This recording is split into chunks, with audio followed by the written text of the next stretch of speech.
အမေတို့အဖေတို့ထားခဲ့တဲ့လောကီအမွေနဲ့မိမိဘဝတိုးတက်ပြောင်းလဲလာတိုင်းဩ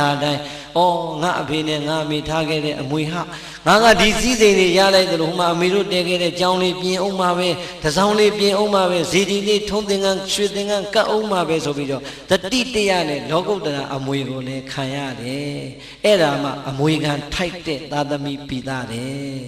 ဟုတ်လား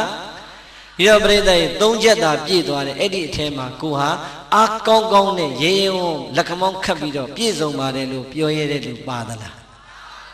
ဘာဖြစ်လို့မပါလဲမပြည့်စုံသေးလို့ဘယ်တော့ပြည့်စုံမှာ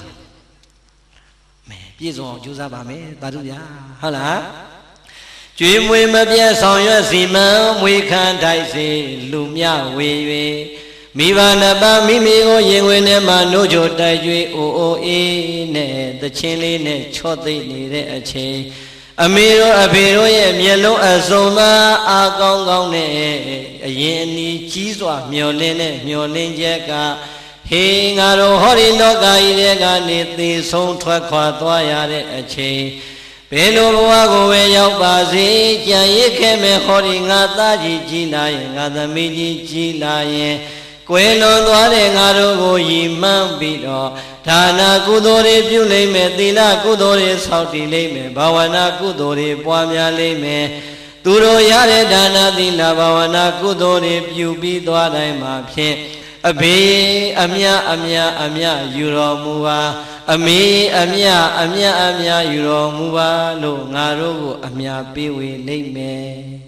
ဟောမျောလင်းချက်ဟာပြိတ္တသေသွားတဲ့ဘဝအထိမမျောလင်းဘူးလားလူသားတယောက်ဒီဘဝကနေပြုတ်သွားပြီးသေဆုံးသွားပြီဆိုရင်ပြိတ္တဂတိ၅ပါးရှိတယ်လူဖြစ်ရင်ဖြစ်မဖြစ်ရင်နတ်ဖြစ်အဲ့ဒီကောင်းတဲ့နတ်ဘဝမဖြစ်ဘူးဆိုရင်ငရဲဖြစ်မဖြစ်ရင်တိရစ္ဆာန်ဖြစ်ကဲငရဲနဲ့တိရစ္ဆာန်ဖြစ်သွားရင်လည်းသာဓုမခေါ်နိုင်တော့ဘူးလူနဲ့နတ်ဖြစ်သွားရင်လည်းကောင်းတဲ့ဘဝရောက်သွားလို့သာဓုမခေါ်နိုင်တော့အဲ့ဒီမှာဝမ်းနည်းစရာကောင်းတာကသေဂာနီဆဲဆဲလေးမှာသာသမီဆွေမျိုးပစ္စည်းဥစ္စာအရာရာတစ်ခုခုကိုနှောင်ဖွဲပြီးတော့တန်ရောစင်နဲ့သေသွားရင်မကျွတ်လွတ်တဲ့ပြိတ္တာကြီးဆိုပြီးတော့ကိုယ်အနီးနားမှာပြန်ဖြစ်တတ်တယ်ဟုတ်လားဒီတော့တန်ရောစင်တမြင်နဲ့မကျွတ်မလွတ်တဲ့ပြိတ္တာကြီးဘဝများအမေနဲ့အဖေအကယ်၍များရောက်ခဲ့မယ်ဆိုရင်မသေးခင်ကိုနှိုးကြတိုက်ကြွေးတဲ့လူမမဲအရွယ်လေးတွေကမျောလင်းထားတဲ့အတိုင်းငါသားလေးကဘယ်အချိန်များအများဝေမလဲငါသမီးလေးကဘယ်အချိန်မှအများဝေမလဲလို့အမေတို့အဖေတို့များတမလွန်ဘဝပြိတ္တာကြီးဘဝကစောင့်မျှော်နေကြမယ်ဆိုရင်ကဲသားသမီးကအမေနဲ့အဖေသေသွားပြီဘာမှမဆိုင်တော့ဘူးဆိုပြစ်မြန်ထားရင်ဝမ်းနည်းစရာမကောင်းဘူးလားမမြင်ရတဲ့အမေတို့အဖေတို့ရဲ့ဘဝကိုမမြင်ရတဲ့မျက်ရည်တွေကဒုက္ခပေးနေလိမ့်မယ်။အော်ငါတို့ကတော့မျောလင်းချက်ကြီးစွာနဲ့မွေးခဲ့လိုက်ရတာငါတို့သားသမီးလေးတွေကငါတို့သေသွားတဲ့အချိန်ရောက်တာတောင်မှ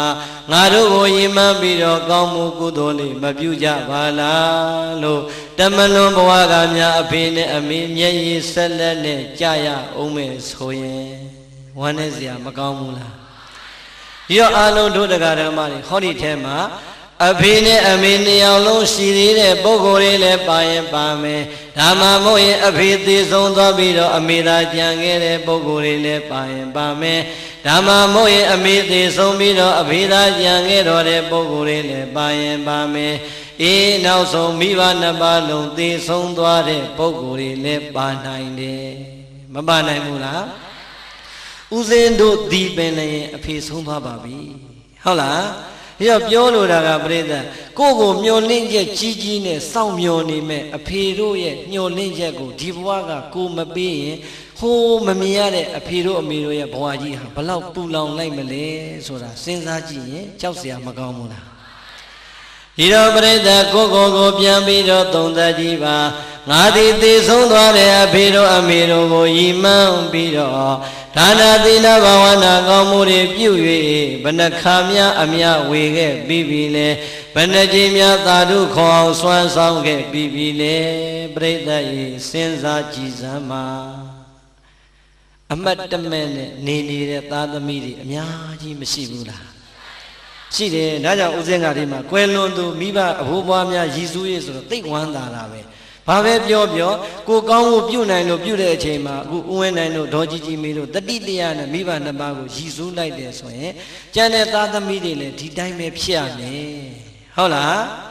ဦးစင်းတို့ဘုန်းကြီးဆိုပေမဲ့အမှတ်တမဲ့မနေဘူးနေတိုင်းပြေးရွတ်တယ်ပဋ္ဌာန်းရွတ်တယ်တရားထိုင်တယ်ဘုရားဝပန်းတောက်တော်ရည်တွေနဲ့ကပ်ပြီးတိုင်းည12နာရီမထိုးခင်17နာရီခွဲလောက်ရောက်ပြီဆိုတာနဲ့အဖေကိုတေချာခေါ်ဖိတ်အမြတန်းနေပြီးဝေးနေတိုင်းပဲလုပ်ရပါတယ်ဘာဖြစ်လို့လဲအဖေမျော်လင့်နေမယ်ဆိုတာကိုယ်တိုင်လည်းသိနေတဲ့အတွက်ကြောင့်ဒီမျော်လင့်ချက်ဟာတရက်မဟုတ်တရက်တနေ့မဟုတ်တနေ့အဖေမျော်တဲ့အချိန်နဲ့ကိုပေးတဲ့အချိန်မြန်တိုက်ဆိုင်သွားရင်အဖေဟာအာရပါရသာဓုခေါ်ကျွတ်တန်းဝင်မှာပဲဆိုတဲ့အသိစိတ်ဟာအမြဲတမ်းနှိုးဆော်နေလို့ပါဟုတ်လားဒီတော့အာလုံးသောဒုဒကဓမ္မပေါင်းသူတော်ကောင်းနေအမေနဲ့အဖေကိုတကယ်ချစ်တယ်တကယ်မြတ်နိုးတယ်တကယ်တန်ဖိုးထားဆုံးမတ်ကြတယ်ဆိုရင်ကွယ်လွန်သွားတဲ့မိဘနှစ်ပါးကိုဘဝမှာချသွားပြီဆိုပြီးတော့ပြင်မှထားပါနဲ့အမေတို့အဖေတို့မျောလင်းသွားတဲ့မျောလင်းချက်နံပါတ်၄ကအမြတမ်းပေးဝေဖို့ကြံပါသေးတယ်ဟုတ်လားပြောငါကောင်းမှုတွေဘလောက်အမျှဝေပေးပြီလေလို့စဉ်းစားဖို့လိုပါတယ်မဝေရသေးရင်ဘာလုပ်မလဲဝေရမယ်ပြိတ္တအလှကြီးကိုစီတီးဖြောတီးလှူးနေမှာမဟုတ်ဘူးနေ့စဉ်မိမိရဲ့ဘဝထဲမှာပဲဆွမ်းလေးကပ်ပန်းလေးကပ်ရေချမ်းလေးကပ်အိမ်မှာဆွမ်းငံကြွတဲ့ဘုန်းကြီးလေးပဲဆွမ်းရင်တစ်ခွက်ဆွမ်းလေးတစ်ဆွမ်းလောင်းပြီးတော့အဖေနဲ့အမေကိုအမျှဝေရင်မရဘူးလားရတာပဲသို့တော်ပြိတ္တအလွန်လွယ်တဲ့အလုပ်ဖြစ်ပါလျက်ကနေအတော်မေ့နေတဲ့သားသမီးတွေအများကြီးမရှိဘူးလားရှိတယ်ဒါဆိုရင်အဲ့ဒီသားသမီးတွေအမွေခံထိုက်ပါမလားပရိသတ်ရေကိုပြန်ပြီးတော့သုံးသပ်ကြည့်စမ်းမှာငါဒီအမွေခံထိုက်တဲ့သားသမီးဖြစ်နေသလားအမွေခံမထိုက်တဲ့သားသမီးဖြစ်နေသလားစဉ်းစားကြည့်ရဲကြီးစဉ်းစားပြီးရင်မြန်ကြီးပြင်လိုက်အချိန်မမီဘူးလားမိပါသေးတယ်ဟုတ်လားဒါဆိုရင်စောင့်နေမျိုးနွယ်ဝန်ကားသွဲပြင့်မွယ်သားတို့တာအမေတို့အဖေတို့ရဲ့နောက်ဆုံးမျောလင်းချက်ကလည်းအံ့ဩလောက်အောင်ကိုချီးမွမ်းလောက်ပါတယ်ဟုတ်လားလောကကြီးထဲမှာကိုမရှိတော့ဘူးပြိတ္တိဖြစ်ချင်ရဖြစ်ဆိုပြီးတော့များမေတို့ဖေတို့လောကကြီးထဲကထွက်ခွာသွားတာဟုတ်ရလားစဉ်းစားကြည့်စမ်းငါတို့အမျိုးကဘုရားတရားသံဃာယရဏမြတ်သုံးပါးတဲ့ကံရဲ့အကျိုးကိုပြတ်သားစွာယုံကြည်ကြတဲ့ဗုဒ္ဓဘာသာမျိုးနွယ်စုတွေဖြစ်တယ်ငါတို့ရဲ့ဘိုးဘွားဘွေပင်လက်ထက်ကလေးကဟောဒီဗုဒ္ဓသာသနာကြီးကြီးပွားတိုးတက်အောင်ဆောင်ရှောက်လာခဲ့တာဖြစ်တယ်အေးငါတို့မှာဟောဒီသာသမီတွေလောကကြီးမှာကြံ့ရည်အောင်ထားခဲ့တဲ့အတွက်ကြောင့်ငါတို့ရဲ့ဗုဒ္ဓသာသနာကြီးကလည်းဘယ်တော့မှမကွယ်ပနိုင်ဘူးမွေးဖွားလို့ကြံခဲ့တဲ့ဟောဒီငါသားငါသမီးတွေကငါတို့ရဲ့ဗုဒ္ဓသာသနာကြီးကိုနေအောင်လက်အောင်ဗမာထွန်းလင်းပြောင်းနေအောင်အမြဲတမ်းအမွေခံဆက်ထိန်ဖို့ရန်အမျိုးအနွယ်ကိုစောင့်ရှောက်ပေးကြမှာလို့ကိုလူမျိုးကိုစောင့်ရှောက်ပေးဖို့ရန်အတွက်လေအမေတို့အဖေတို့မျှော်လင့်ပြန်နေကဲကိုလူမျိုးကြီးလောကကြီးတွေကပျောက်မသွားအောင်အမေတို့ဖေတို့မမျှော်လင့်ခဲ့ဘူးလားမျှော်လင့်ခဲ့တယ်စောင့်နေမျိုးနွယ်တဲ့ကိုယ့်ရဲ့မြန်မာကိုယ့်ရဲ့ဗုဒ္ဓဘာသာဆိုတဲ့စောင့်နေမျိုးနွယ်ခုံဟာအခါတဲ့သာသမီတွေအစင်ဆက်ထိမ့်သိမ့်ဖို့မလိုအပ်ဘူးလားလိုအပ်တယ်အဲ့ဒါမှပရိသတ်ရေကိုယ့်ရဲ့မြန်မာဆိုတာဒီကနေ့ကဘာမှာနှစ်ပေါင်းများစွာကြာလာခဲ့တဲ့မြန်မာဟာပျောက်သွားပြီလားရှေးဘိုးဘွားဘီပင်လက်ထက်ကစောင့်ရှောက်ထိမ့်သိမ့်ခဲ့တဲ့မြန်မာဆိုတဲ့ဂုံလေးရှိနေလို့ကြံနေတာကျွတ်တို့လက်ထက်ကြမှာတောင်လုံးမြောက်လုံးတောင်တွေးမြောက်တွေးအတွေးခေါ်တွေမှားပြီးတော့ဘာသာကြလင်လို့ပေါင်းသိမယ်ဆိုရင်ကျွတ်တို့မျိုးနွယ်ကြီးကကြောက်เสียမကောင်းဘူးလားကြောက်เสียကောင်းတယ်စောင့်နေမျိုးနွယ်ဟောမယ်ဆိုရင်မိုးလင်းလောက်တယ်နော်ပြိဿဟောဒီထဲမှာတို့ညီမငယ်တွေအရွယ်တွေအများကြီးပါတယ်မြန်မာဗုဒ္ဓဘာသာဟုတ်တယ်မို့လားအမေကလည်းမြန်မာဗုဒ္ဓဘာသာအဖေကလည်းမြန်မာဗုဒ္ဓဘာသာဘိုးဘွားဘီပင်ကိုမျှော်ကြည့်လိုက်စမ်းမှာမြန်မာဗုဒ္ဓဘာသာကိုလက်ထက်ကြမှာပရိသတ်ရေတခါတဲ့ပြောကြသေးတယ်တချို့ကမလေး open the door တဲ့ဒီခေကြီးကတခါပေါက်ဖွင့်ထားတဲ့ခေကြီးတဲ့အုံနောက်တွေဖွင့်ထားနှလုံးသားတွေဖွင့်ထားကလားတော့ဗမာတော့တရုတ်တော့နားမလဲဘူးကြိုက်ရင်ယူချလိုက်တဲ့သွားပြီဟုတ်လားအဲ့တော့ပြိဿ open the door တကားပေါက်ကြီးဖွင့်ထားတယ်ဆိုတာအုံနောက်တကားပေါက်ပဲဖွင့်နှလုံးသားတကားသွားမဖွင့်နဲ့အကုန်ဝင်လာလိမ့်မယ် ဟုတ်တယ်မို့လားပရိသတ်လှတာမြင်မကြည့်ခြင်းဘူးလားမှန်မှန်ပြောလှတာမြင်မကြိုက်ဘူးလား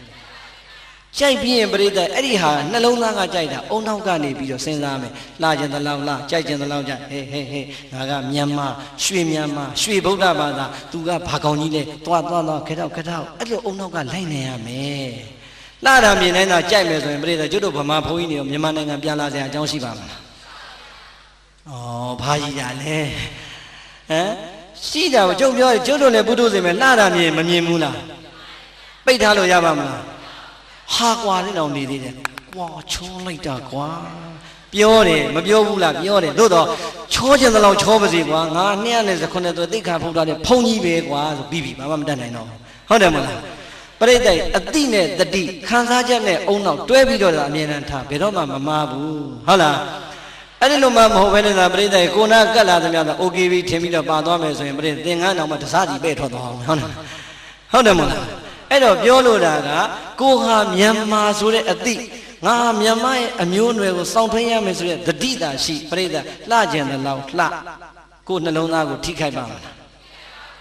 အခုတော့ပရိသတ်ကြီးကျွတ်တို့ရွှေမြန်မာတွေကရွှေမြန်မာနဲ့တော့ပြောနေတာပါတခါရွှေရတဖြည်းဖြည်းနဲ့ပေးရကြလာဟိုးစိကရက်ဘူးတွေကလရွှေလောက်ဆင်းကြံတော့တယ်ဟုတ်လားအဲ့ဒါမျိုးလည်းမဖြစ်စေနဲ့ဟုတ်လားအဲ့တော့ဦးဇင်းတို့ပြောလို့တာကစောင့်လေမျိုးနွယ်ဆိုတာကဘုန်းကြီးတွေရေတောက်ဟောနေလို့လည်းမရဘူးမြန်မာမျိုးသမီးတွေကိုယ်တိုင်ကစောင့်ရှောက်ရမှာဟုတ်တယ်မလားခုနကပြောသလိုပေါ့လှတာမြင်ကြည့်ခြင်းပဲလှတာမြင်ကြိုက်မယ်သို့တော့အဲ့ဒီကြိုက်တယ်ဆိုတဲ့နှလုံးသားကဖြစ်ပေါ်လာတဲ့ခံစားချက်ကိုအုံနောက်ကချက်ချင်းတကားပိတ်လိုက်ဟေးမဖြစ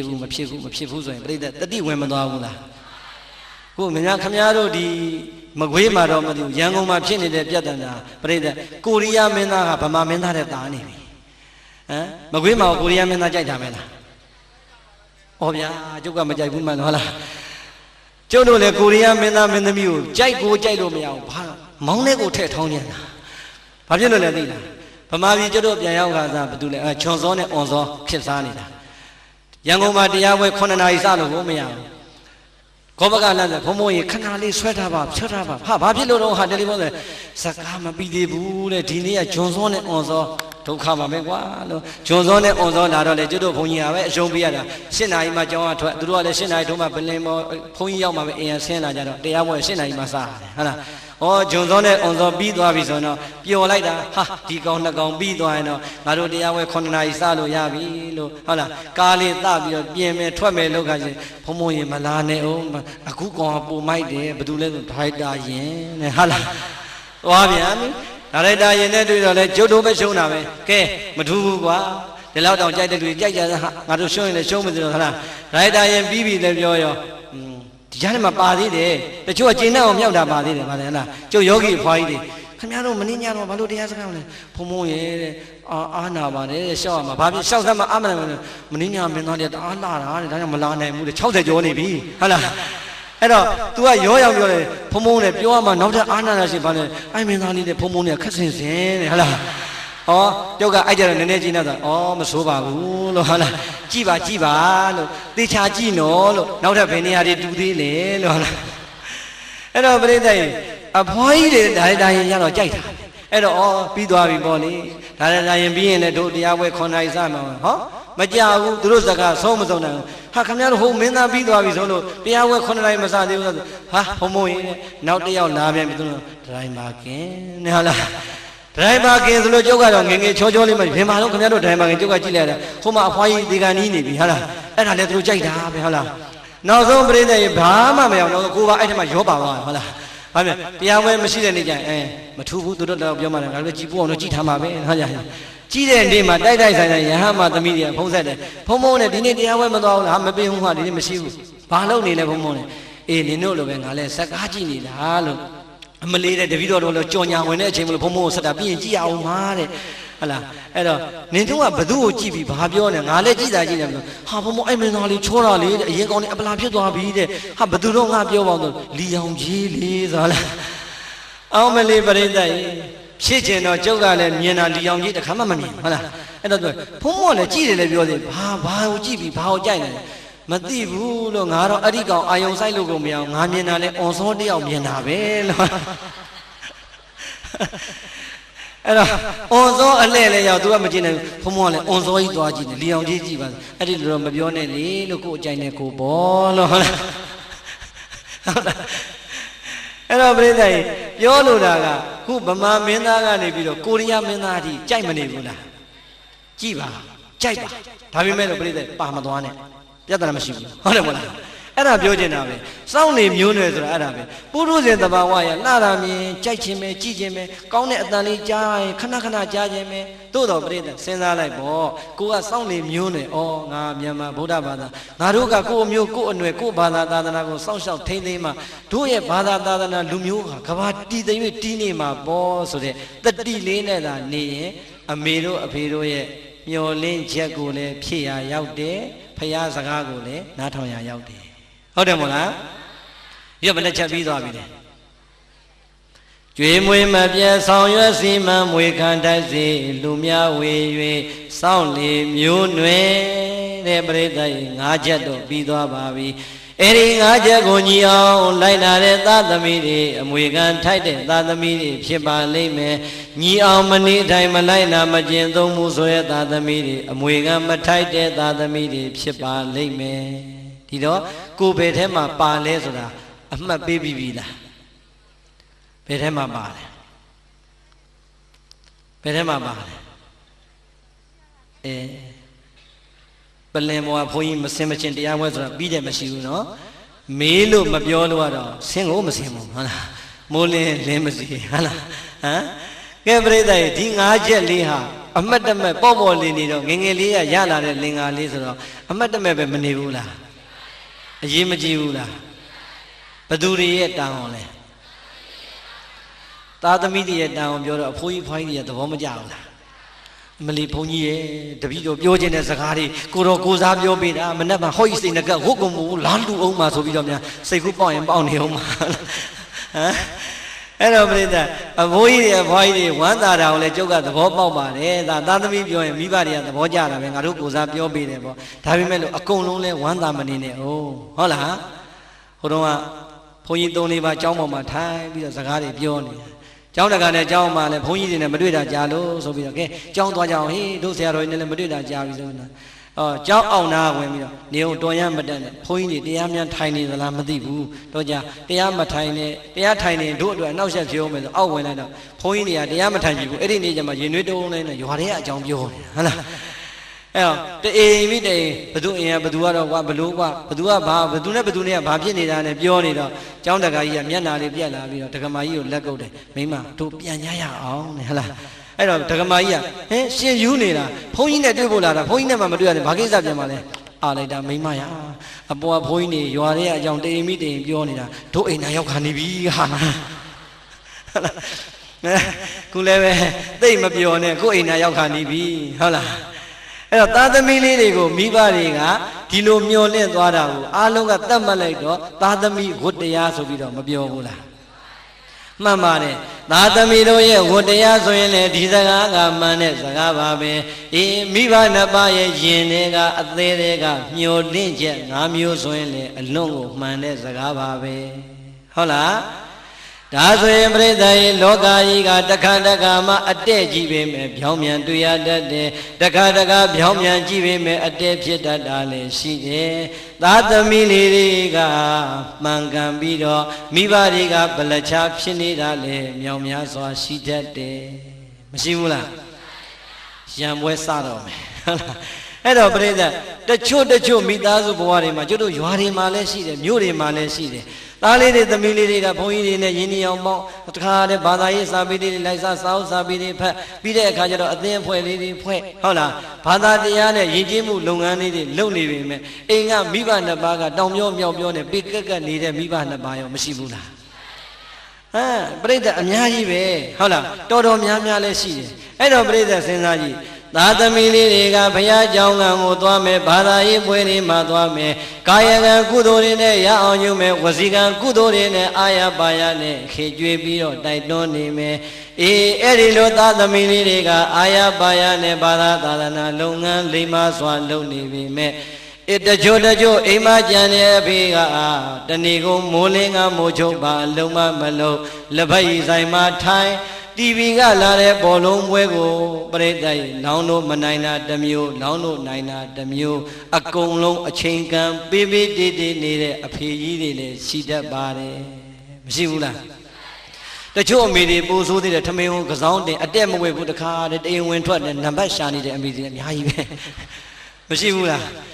သားသမီးကဖခင်เจ้าကရောက်နေပဲအိမ်ကအမေကမနဲ့9နာရီထမင်းမချက်ရတယ်ဘာဖြစ်လို့မနဲ့ထမင်းစားခဏအတွက်နံပါတ်ရှာလို့ကောင်းတော့ရှိတယ်ဟုတ်လား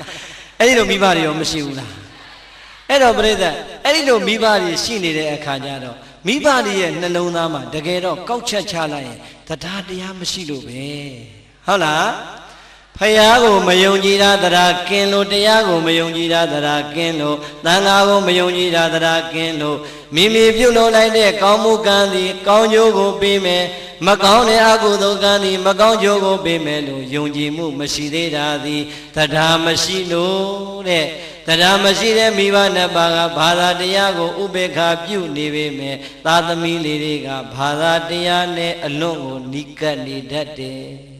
ဒီတော့အဲ့ဒီလိုသားသမီးနဲ့မိဘကြားမှာပြဿနာဘယ်ကစလဲဆိုရင်အဲ့ဒီကကြတော့ပြောင်းမြန်သားသမီးကအဖေနဲ့အမေကိုအားမလို့အားမရဖြစ်ရတာရောမရှိဘူးလားအဲ့တော့အားမလို့အားမရဖြစ်ရင်းကနေသားသမီးလေးရပြန်ဟာဘီတို့မိတို့ကလည်းဗျာဘုန်းကြီးတွေကနေအစုံကလာပြီးတရားဟောတာခင်ဗျားတို့ကဒီတရားပွဲလေးတော့သွားမနာကြဘူးလားပထမတော့ပြည့်ပြည့်သားသားပြောတယ်နောက်ကြတော့တော့ကွာပြောမနေချင်ဘူးဘာဖြစ်မဲ့ဟာကြီးလည်းမသိပါဘူးဆိုပြီးတော့ပြိဿဝစီကံနဲ့လည်းပြစ်မှားမိတတ်တယ်ဟုတ်လားဒါကြောင့်အဲဒီလိုမိဘနဲ့များနေရတဲ့သားသမီးတွေပါခဲ့ရင်အဖေနဲ့အမေဘာကြီးပဲဖြစ်နေပါစေကာယကံနဲ့လည်းမပြင်းမပါနဲ့ဝစီကံနဲ့လည်းမပြောဆုံးမပြင်းမပါနဲ့မနောကံနဲ့လည်းမပြင်းမပါနဲ့မိဘနှစ်ပါးကလည်းသားသမီးလေးတွေရဲ့နှုတ်ပြားမှာသားသမီးလေးတွေရဲ့လက်မှာသားသမီးလေးတွေရဲ့စိတ်မှာအကုသိုလ်ကာယကံဝစီကံမနောကံတွေမလွန်ကျူးမိအောင်ပြုပြင်ပေးလိုက်ပါဟုတ်လားသားသမီးဟာသားသမီးပဲမိဘဟာမိဘပဲမိဘမကောင်းရင်မကောင်းတဲ့အကုသိုလ်ကသူ့ပဲအကျိုးပေးမှာသားသမီးကမကောင်းတဲ့မိဘကိုသွားစော်ကားရင်စော်ကားခွင့်ရှိသလားမရှိဘူးအဲ့တော့ညီငယ်ညီမငယ်တွေကိုမှားလိုက်မယ်အဲ့ဒီလိုမိဘနှစ်ပါးလေဖရာတရားတန်ခါယန္နာမြတ်သုံးပါးကိုဘာမှမယိုသေးမကိုင်းဆိုင်ဘူးဆိုရင်စိတ်လည်းမကောင်းမဖြစ်နဲ့အားလည်းမငယ်နဲ့ဝမ်းသာလိုက်စားငါကံကောင်းတဲ့သားသမီးတစ်ယောက်ပဲလို့အဲ့ဒီလိုဝမ်းသာလိုက်ပါဘာကြောင့်ကံကောင်းတဲ့သားသမီးဖြစ်ရတာလဲတကယ်လို့သာမိဘနှစ်ပါးကသာဘုရားတရားတန်ခါယန္နာမြတ်သုံးပါးနဲ့အမြဲတမ်းကုသိုလ်ရအောင်နေကိုကဘာမှပြုတ်ခွင့်တော့မှရနိုင်မှာမဟုတ်ဘူးဟုတ်လားဒါကြောင့်မိဘနှစ်ပါးရဲ့နိုးဘိုးနဲ့ချွေးဘိုးကိုကြည်အောင်ဆက်တဲ့ဤကိုမြတ်စွာဘုရားကမိန့်တော်မူထားပါတယ်ကျွတ်တို့ငယ်ငယ်ကပြောဘူးတယ်မို့လားဟေးဟေးမိဘကျေးဇူးဆက်နော်မင်းတို့မိဘကျေးဇူးဆိုတာဘုရားတော်မှာနှုတ်တလုံးမှုပဲကြည်တယ်ဆိုတာမပြောဘူးလားဟုတ်သလားဘာလို့မဟုတ်တာလဲစဉ်းစားပြိဿတခါတခါမှမြန်မာနိုင်ငံမှာမဟုတ်တာတွေအမှန်ဖြစ်နေတာတွေအများကြီးပဲဒီမှာမြတ်စွာဘုရားကတခါတည်းဟောခဲ့တယ်အမေနှုတ်ဘိုးနဲ့အဖေချွေးဘိုးကိုမင်းတို့ကြည်အောင်ဆက်တဲ့ဤငါဘုရားပေးခဲ့မယ်ဆိုပြီးတော့ပေးခဲ့တယ်ဟုတ်လားဒါကြောင့်ခုနကတို့တရားနာပြိဿပေါင်းသူတော်ကောင်းတွေကိုသာသမီတွေကမိဘပြုရမယ်ဤဘယ်နှနည်းပေးခဲ့ပြီလဲ၅နည်းဆိုတော့ပြိဿလက်ချိုးလိုက်ဘယ်နှချောင်းပဲရမလဲလက်ကဘယ်နှချောင်းရှိလဲတို့ပရိသတ်ကိုဒီနေရာကနေ1000တန်က1ရွက်900တန်က1ရွက်2ရွက်ထောင်ပြမယ်ဘယ်အရွက်ယူမလဲလို့မင်းဘာပြောမလဲဩတော်လိုက်ကြတာ1000တန်ယူမယ်ဟုတ်လားကြိုက်လိုက်တာနော်ဘာဖြစ်လို့1000တန်ယူချင်တာလဲများလို့ဟာအဲ့ဒါဆိုအားကြမှာအဲ့ရနေပြီးတော့ငကတ်နဲ့ဘီးနဲ့ချုပ်ပြီးထောင်ပြကြဘယ်ဟာယူမလဲကျုပ်မေးကြည့်ပါလားဟမ်ဒကမာကြီးတွေလုံနေငကတ်ယူမလားဘီးယူမလားဆွဲကြိုးယူမလားထောင်ပြကြည့်လေကျုပ်ကတော့အကုန်လုံးယူမှာအဲ့တော့ပြိဿ90ရာခိုင်နှုန်းပဲရလို့အားငယ်မှာသလိုနောက်ထပ်90ရာခိုင်နှုန်းမြတ်စွာဘုရားကထပ်ပေးတယ်အာတတိတတ္တသမရယသမတပိတိနိဝေသေတိပဋိဋ္ဌာပိတိဘုရားတရားသံဃာယရဏမြတ်သုံးပါးတဲ့ကံကံရဲ့အကျိုးအပေါ်မှာယုံကြည်မှုတရားတရားမရှိသေးတဲ့မိဘနှစ်ပါးရဲ့နှလုံးသားကိုတရားတရားတွေတည်အောင်တရားတရားတွေခိုင်အောင်တရားတရားတွေမြဲအောင်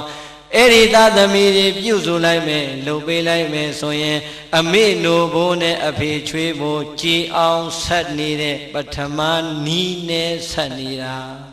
ဟော အမေနိုဘိုးနဲ့အဖေချွေးဘိုးကြည်ကျင်နေဆိုရင်အမေတို့အဖေတို့ကိုဖယားကိုယုံကြည်အောင်ကြီးညိုအောင်တရားကိုယုံကြည်အောင်ကြီးညိုအောင်တန်ခါကိုယုံကြည်အောင်ကြီးညိုအောင်ပြုစုပေးပါတဲ့စောင့်ရှောက်ပေးပါအဲ့ဒါဆိုရင်သားကောင်းလိမ်မာသမီးပိတသွားပါပြီတဲ့ကဲပရိသတ်ကြီးအမေနဲ့အဖေကိုတရားတရားရှိအောင်လုပ်ရတာမလွယ်ဘူးလားလွယ်လွယ်လေးပဲပရိသတ်ကြီးလူတယောက်ဟာမိုက်နေတယ်ဆိုတာလည်းအမြဲတမ်းမရှိဘူးလိမ်မာနေတယ်ဆိုတာလည်းအမြဲတမ်းမရှိဘူးဟုတ်တယ်မလားအဲ့တော့မတိသေးလို့မကြည်ညိုတာရှိမယ်လေးလေးနက်နက်မတိသေးတဲ့မိဘနှစ်ပါးကိုလေးလေးနက်နက်သိအောင်တရားတွေဖွင့်ပေးတရားဝဲတွေကျင့်ပါပေးဟုတ်တယ်မလားတရားစာပေတွေများများလေးဝေဖတ်ပြီးအဲ့ဒါဆိုရင်မိဘနှစ်ပါးရဲ့စိတ်တွေကသဒ္ဒါဘက်ကိုရိုင်းလာမှာပဲဟုတ်လားဒါကြောင့်လူမှုကရုဏာအသင်းညီငယ်ညီမငယ်တွေကတော့အမှန်တော်တော်ဟုတ်တာသူတို့ကအကုန်ဘက်ပေါင်းစုံတဲ့ကိုမကွေးမျိုးကြီးကိုကောင်းကျိုးပြုနေတာဟုတ်လားဒီတော့ပြောချင်တာကမိဘနှစ်ပါးရဲ့နှလုံးသားထဲမှာဖရာတရားတန်ခါယန္နာသုံးပါးနဲ့ကံနဲ့ကံရဲ့အကျိုးကိုယုံကြည်တတ်တဲ့သရာတည်သွားပြီဆိုရင်အဲ့ဒီသားသမီးဟာအမေနို့ဘိုးနဲ့အဖေချွေးဘိုးကိုကြည်အောင်ဆက်လိုက်တာပဲဟုတ်တယ်မလားဒီတော့ခတ်တယ်လားမခတ်ဘူးနောက်ထပ်ကြံသေးတယ်သားသမီးလေးတွေကအရွယ်ရောက်လာပြီမဲ့အသိဉာဏ်ရင်းလာတော့တောက်ရစာရမှမသိအေးကအဖေကပရိသတ်ရေရွာသားဆိုရင်လည်းထမင်းအောက်ကမထွက်တဲ့အဖေတွေအများကြီးရှိသေးတယ်မြို့သားဆိုရင်လည်းဘီယာဆိုင်ကနေမပြန်လာတဲ့အဖေတွေအများကြီးရှိသေးတယ်မရှိဘူးလားတာကြီးတွေသမီးကြီးတွေအပြိုလူပြိုဖြစ်လို့တက္ကသိုလ်ကျောင်းသူကျောင်းသားကြီးတွေဖြစ်နေတဲ့အထိတောက်လို့ကောင်းလို့ဆိုတဲ့အဖေတွေမရှိဘူးလားကဲဝမ်းနဲ့စရာမကောင်းဘူးလားအဲ့တော့ပြိဿလူဟာရှက်တတ်တဲ့အရွယ်ရောက်လာရင်ရှက်ရမ်းရမ်းတတ်တယ်ဆိုတာမရှိဘူးလားဒီတော့သားသမီးလေးတွေကတငယ်ချင်းအပေါင်းအသင်းကြားမှာကိုယ့်အဖေကရတမားကြီးလို့ပြောခံရရင်ဘယ်သားသမီးခုံယူခြင်းမလဲယူခြင်းမလားဒါကြောင့်အဲ့ဒီလိုမိဘနှစ်ပါးပါရင်လည်းမိဘနှစ်ပါးကပြန်လိုက်ပါသားငယ်သမီးငယ်တွေကလည်းမိဘနှစ်ပါးကိုချင်းသီလမကောင်းမှုဆိုရင်အပြစ်တွေတင်ပြီးတော့အချိန်နဲ့မဖြုံးကြပါနဲ့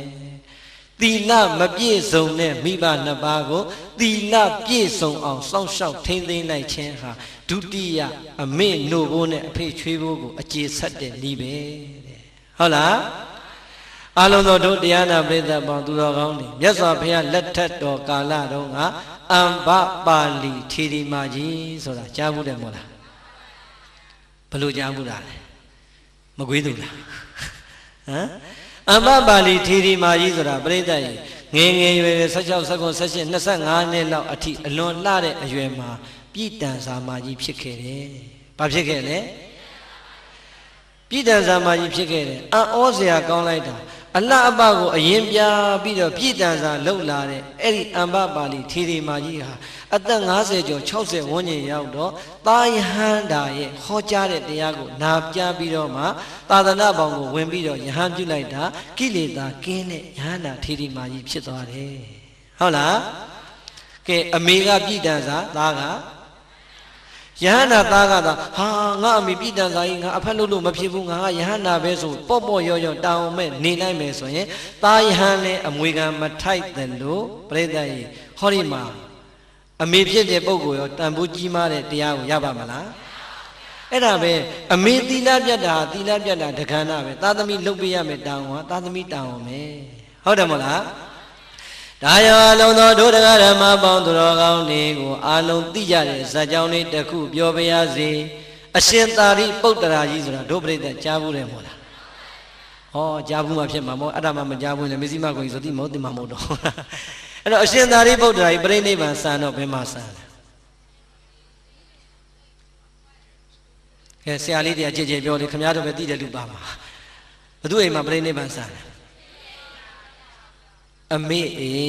ဟုတ်လားတိုင်းပြည်ကရှင်မင်းလေးကိုးကွယ်တော်မူနေတဲ့ရှင်သာရိပုတ္တရာမြတ်စွာဘုရားရဲ့သာသနာမှာလက်ရရပညာအရာဣတရရတော်မူတဲ့အရှင်သာရိပုတ္တရာပရိနိဗ္ဗာန်စံဖို့ရန်ရပ်ပိုင်းသာကြံတော့တဲ့အချိန်အမေကိုပြန်ပြီးသတိရလိုက်တော့သာသမီ9ယောက်ယဟန္တာတွေရဲ့အမေသာရိပုဏ္ဏိမကြီးဟာဗုဒ္ဓဘာသာမဖြစ်သေးဘူးတဲ့ဟုတ်လားဒီတော့ပြိဿကြီးစဉ်းစားကြည့်နော်အမေဗုဒ္ဓဘာသာမဖြစ်သေးဘူးအမေဟာဘယ်မှာနေလဲဟိုးတောကျုံအောင်ကြားကနာလကဆိုတဲ့ရွာငယ်လေးမှာနေတာဒီတော့ရှင်မေကိုယ်ွယ်ခံရတဲ့ငါဟာအမေစီသွားမနေတော့ဘူးဆိုတဲ့စိတ်ဓာတ်လည်းထားလို့မရဘူး။အော်ကြည်စမ်း ငါတို့သားသမီး9ယောက်ကယဟန္တာထေရီတွေထေရီမာကြီးတွေဖြစ်နေကြပြီမဲ့ငါတို့ရဲ့အမေတဲ့မြတ်စွာဘုရားရဲ့သာသနာမှာတရားတရားလေးတောင်မှမပေါ်သေးပါလားဒီတော့အမွေခံမထိုက်တဲ့သာသမီတွေမှာငါတို့ပါသွားလိမ့်မယ်အမေကိုနောက်ဆုံးကျေးဇူးဆက်တဲ့အနေနဲ့ငါတရားဟောဖို့ပြန်ရမယ်တဲ့သွေးအန်တဲ့ယောဂတန်းလန်ကြီးနဲ့အမေရဲ့အိမ်ကိုပြန်တရားမရှိသေးတဲ့အမေကိုတရားတရားတွေရှိအောင်သွေးအန်တဲ့ယောဂတန်းလန်နဲ့ဟောကြားလိုက်တာတဆင်ပြီးတဆင်အမေနှလုံးသားထဲမှာတရားသီလစာကပညာဒီတရားတွေကိန်းသွားပြီဆိုမှအမေဗုဒ္ဓဘာသာစင်စစ်ဧကံဖြစ်ပြီဆိုတဲ့အချိန်ညမှာအရှင်သာရိပုတ္တရာကြီးအမေဘေးမှာပဲပြိဋိဘံစံတော်မူတာဟုတ်လားဒီတော့အရှင်သာရိပုတ္တရာလို့မထေရမြတ်ကြီးတောင်မှပြိဋ္ဌအမေကျေးဇူးကိုမဆက်ဖဲနဲ့ပြိဋိဘံစံရလားအရှင်သာရိပုတ္တရာရဲ့ကောင်းခွက်တွေနဲ့ဟောပေးလိုက်တဲ့ကျေးဇူးဆက်တရားဟာအမေနှလုံးသားမှာတရားတွေခိုင်သွားတယ်သီလတွေခိုင်သွားတယ်ဟုတ်လားဒါကြောင့်သာသမီဟာသာသမီပဲသာသမီဟာမိဘကိုပြစ်မှားခွင့်ရှိသလားမရှိဘူးနံပါတ်1နဲ့2ပြိဿရဲ့ဘယ်နေရာမှာရေးရေး1ဟာ100ရဲ့နောက်မှာရေးရင်ရောဘာဖတ်မလဲ1ပဲ2ရဲ့နောက်မှာရေးရင်ရော9ရဲ့နောက်မှာရေးရင်ရော1ဟာ1ပဲဟုတ်လားသာသမီကဆရာဝန်ဖြစ်ပါစေအင်ဂျင်နီယာဖြစ်ပါစေဗိုလ်ချုပ်ကြီးဖြစ်ပါစေသာသနာပိုင်ဆရာတော်ကြီးပဲဖြစ်ပါစေအေးအဲ့ဒီသားကိုမွေးဖွားလိုက်တာဘသူလဲဆိုတဲ့သမိုင်းကြောင့်ကဘယ်တော့မှဖြောက်လို့မရပါဟုတ်လားဒါကြောင့်ကိုတော်ခြင်းသလောက်တော်တက်ခြင်းသလောက်တက်အဖေနဲ့အမေဟာတစ်ပါပဲတဲ့နှစ်နေရာသွားထားလို့မရပါဘူးဟုတ်လားဒါကြောင့်အမေနိုးဘုန်းနဲ့အဖေကျွေးဖို့ကိုကြည်အောင်ဆက်ခြင်းတဲ့သာသမီမှန်ရင်သီလမရှိသေးတဲ့မိဘနှစ်ပါးကိုသီလပြည့်စုံအောင်ကြိုးစားပြီးတော့စွမ်းဆောင်ပါအမေနဲ့အဖေရဲ့နှလုံးသားမှာသီလတွေတည်ပါစေသီလတွေခိုင်ပါစေသီလတွေမြဲပါစေခုနကပြောတဲ့တရားနဲ့သီလနှစ်ချက်ပေါင်းရင်လေအမေနိုးဖို့နဲ့အဖေချွေဖို့ကိုကြည်အောင်ဆိုင်နေရရောက်တဲ့သာသမီပါဟုတ်လားနံပါတ်3အမေနိုးဖို့အဖေချွေဖို့ကြည်အောင်ဆက်တဲ့သာသမီကြတာဘာလဲဆိုရင်မေစရိစာကသံဗရာယသမဒပိတိနိဝေသေတိပဋိဋ္ဌာပိတိတဲ့တချို့မိဘတွေအဖိုးကြီးတွေအဖွားကြီးတွေလှူရတန်းရပေးကမ်းရမှာကစီမနေဘူးလားလှူရတန်းရမှာကစီသိမ့်နေတယ်ဘာဖြစ်လို့လဲရှေးကဖြစ်လာတဲ့မိဘတွေဆိုတော့ရှားရဖွေရတဲ့ဒုက္ခသိတဲ့အခါကြစ်ကြစ်ပါအောင်ဆိုးပြီးတော့ထုတ်ထားတာလှူဖို့တန်းဖို့များပြောလို့ရှိရင်ပြိဿသိတ်ကိုလက်မခံဘူးဟုတ်လားအဲ့တော့အဲ့ဒီလိုအတူနေရတဲ့သားသမီးတွေကကိုယ့်မိဘနှစ်ပါးကိုလေအဲ့ဒီအကျင့်စရိုက်တွေပြတ်သွားအောင်ဒါနလမ်းကြောင်းတွေဖွင့်ပေးရတယ်ဟုတ်လားဟောဒီမှာကရုဏာအသင်းကဘာတွေလုပ်နေလဲအခုတော်တော်များသွားပြီကြုတ်ဖတ်ကြည့်တာဖတ်လို့တော့မပြီးသေးဘူးတရားဝဲမှာပင့်လို့လိုက်လာရတာဟုတ်လားဒီတော့တခါတည်းနာရေးကူညီမှုတဲ့လှုပ်လာလိုက်တာအောက်ဆီဂျင်ဘူးလူသားတွေအခုဆေးရုံနဲ့လုံအောင်မယ်နောက်ထပ်လည်းလှူစရာတို့သူတို့မှတန်းစီပြီးတော့စီမံကိန်းတွေဆွဲထားတာပြိဿကစီးနေတဲ့မိဘနှစ်ပါးကိုမတိကြအောင်ဆောင်ပြီးတော့ပြစ်မထားရဘူးဟုတ်လားလက်ကလေးတို့1000များတဲ့ထင်တဲ့အဖေနဲ့တွေ့ရင်1000ကိုတန်းအမှုမခံရဘူးအဖေကရုဏာအသင်းကလေအောက်ဆီဂျင်ဘူးတွေလှူနေတယ်ဆေးပေးကန်းနဲ့လုံးမာတဲ့အဖေ1000လိုက်လှူလိုက်ပါလားဟော1000ထွက်လာပြီနောက်တစ်လလောက်ကြာရင်သူတို့စီမံကိန်းထဲမှာဘာတွေပေါ်ပြန်ပြီ1000လောက်လှူလိုက်ပါလားဟော1000နဲ့ပြောတော့10ကပြည့်တော့